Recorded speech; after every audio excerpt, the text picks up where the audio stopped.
D3 7th edition exercise 4B question number 5 evaluate part A. Part A में आपके पास है square root 196। अब यहाँ पर आपको कैलकुलेटर यूज़ करने की ज़रूरत तो होती नहीं है, तो 196 के प्राइम फैक्टर निकालते हैं, जो हमें एलसीएम बताया जाता है, जो कि गलत है बात। ये एलसीएम नहीं होता है, एलसीएम एक अलग मेथड होता है। ये 196 है, हमें इसके प्राइम फैक्टर निकालने हैं। वैसे तो अगर आपको 196 का पॉजिटिव स्क्वायर पता है, जो कि 14 होता है, 14 × 14 196 होता है, तो उसको वैसे भी किया जा सकता है। लेकिन जिन्हें नहीं पता कि 196 का पॉजिटिव स्क्वायर रूट कैसे निकलता है, तो उनके लिए ये बेसिक मेथड है। किसी भी नंबर का स्क्वायर रूट निकाला जाना है, अगर वो है किसी का परफेक्ट स्क्वायर है, तो उसका प्राइम फैक्टर की मदद से आप आसानी से निकाल सकते हैं। लाइक 196, इसका लास्ट डिजिट 6 है, इसका मतलब कि 196 2 से डिवाइड हो सकता है।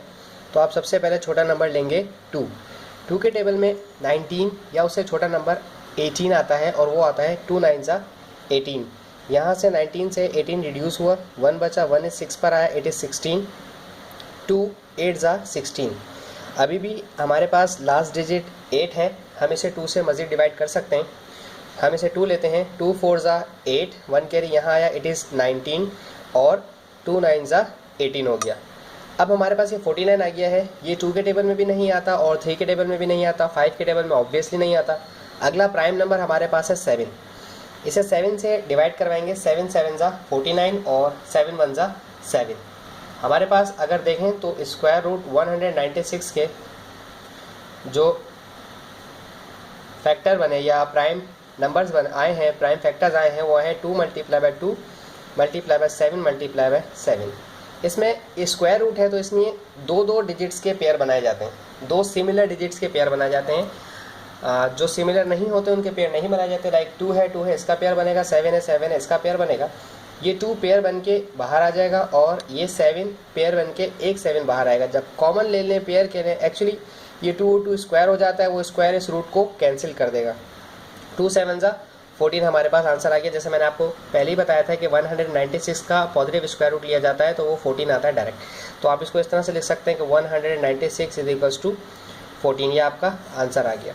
नेक्स्ट पार्ट बी है हमारे पास, क्यूब रूट 125। Cube root 125। अब 125 आ गया, क्यूब रूट लेना है। आप इसके भी प्राइम फैक्टर्स निकाल लीजिए। 125 के प्राइम फैक्टर्स आते हैं 5 से। 5 2 ज़ा 10, यहाँ से 10 माइनस हुआ, 2 बचा, ये 25, 5 5 ज़ा 25। फिर हमारे पास 25 आ गया, मजीद 5 से डिवाइड हो सकता है। 5 5 ज़ा 25 एंड 5 1 ज़ा 5। यहाँ पर आपके पास 3 दफ़ा 5 आ गए हैं। इट मीन्स कि आपके पास क्यूब रूट के अंदर 25 को 5 × 5 × 5 लिखा जा सकता है। देखें यहाँ स्क्वायर रूट था, कोई भी रूट पे वैल्यू मेंशन नहीं थी, इसका मतलब ये स्क्वायर रूट था। यहाँ पर आपके पास क्यूब मेंशन है, रूट के ऊपर इंडेक्स जो है यहाँ, जो इसे इंडेक्स कहा जाता है, और ये आपका रेडिकेंड है। ये आपका रेडिकेंड है, ये आपका इंडेक्स है, ये क्यूब है। इसका मतलब 3 डिजिट्स के आपने कॉमन बनाने, 3 सिमिलर डिजिट्स के।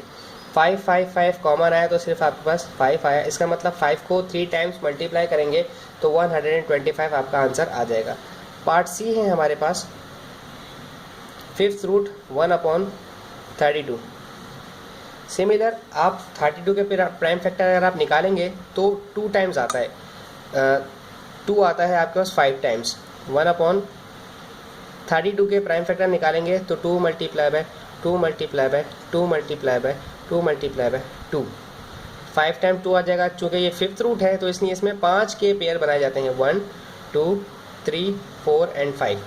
तो 1/2 सिंपल इसका आंसर आ जाएगा। अगर हम बात करें पार्ट डी की, तो पार्ट डी में हमारे पास है 4th रूट 16/81। अब अगर आप 16 के प्राइम फैक्टर निकालेंगे तो 2 2 ज़ा 4 2 ज़ा 8 2 ज़ा 16 आता है।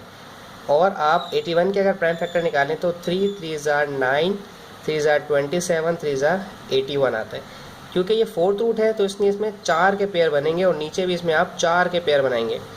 तो आपका फोर्थ रूट ये 1 2 3 4 कॉमन आके एक बाहर आ गया, 1 2 3 4 कॉमन आके इसमें से 3 बाहर आ गया। तो यानी कि फोर्थ रूट